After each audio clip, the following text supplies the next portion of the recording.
Have you ever noticed that when Ramadan comes, even people far from Allah start to feel different?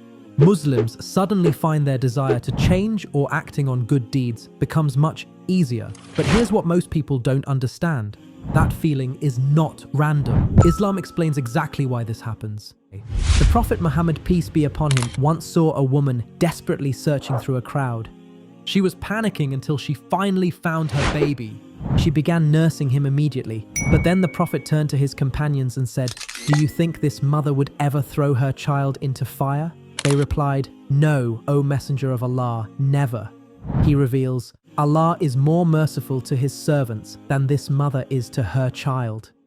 And Allah didn't just describe that mercy, He promised how He would respond to it.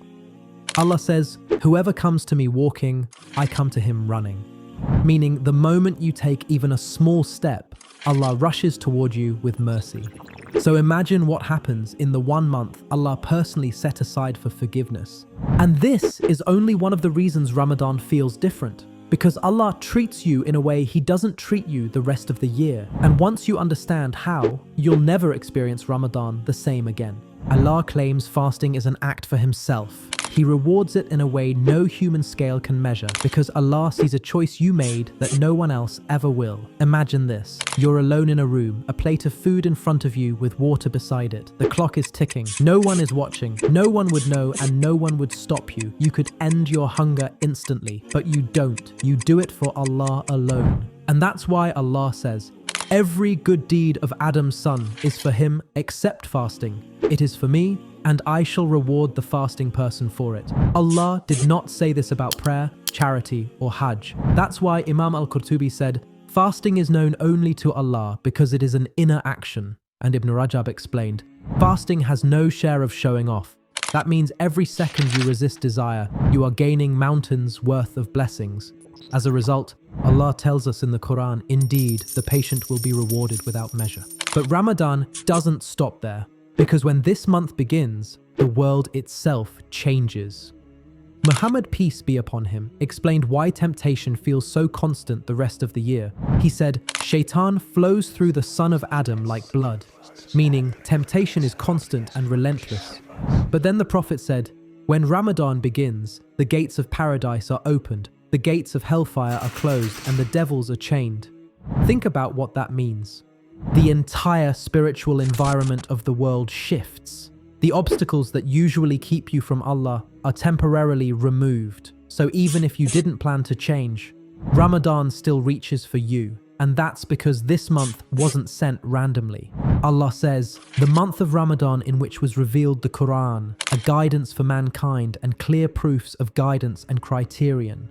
And when the path becomes this clear, Allah doesn't demand perfection. Instead, He extends an invitation. Allah says, O you who believe, fasting has been prescribed upon you so that you may attain taqwa. That means you fast, not because you are already righteous. You fast so the process can change you.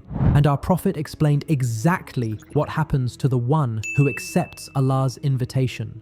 Whoever fasts Ramadan with faith and seeking reward will have his previous sins forgiven. That's why Ramadan feels like a reset, but there's something even deeper happening. Imam Junaid taught that the path to Allah only opens when a person begins to break the ego. This is because every single one of us has an inner voice. The Nafs constantly says, I want, I deserve it, I need it. That's why hunger feels heavier than anything else, because for once, that voice isn't being obeyed. And in that moment of resistance, something inside you begins to shift.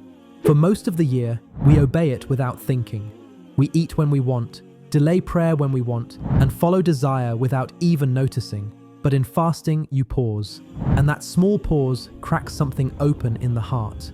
You finally let Allah take the center of your life. That's yet another reason Ramadan always feels different, because day after day you are training your heart to remember your Lord. Prophet Muhammad, peace be upon him, actually exemplifies this even further. Aisha Radia Allahu Anha said, the Messenger of Allah used to strive in Ramadan more than at any other time. In the last 10 nights he would tighten his waist belt, stay awake, and wake his family. Why? Because he knew that one night in Ramadan is better than 1,000 months. That's why the Prophet didn't let those nights pass quietly. One night has the power to rewrite your entire afterlife. But Ramadan also comes with a warning that every Muslim should be aware of.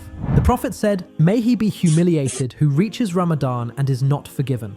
Not because Allah refused to forgive, but because the person stayed the same in a month where forgiveness is wide open." And here's the most beautiful part. The Prophet said, "In paradise there is a gate called Ar-Rayyan, through which only those who fast will enter.